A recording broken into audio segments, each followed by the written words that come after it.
Səbz var. Kuş oğlum. Çap yata.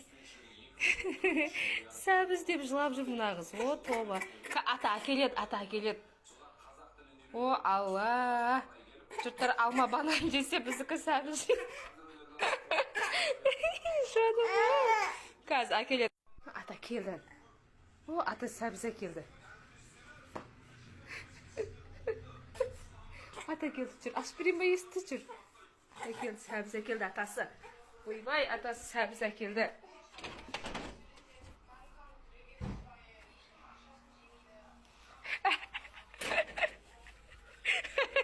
Ойбай, шындай мына қуанып кетті, қуанып. Ола, масқара бұғызды қайды. Ne oldu? Ben oldu. Ben anladım.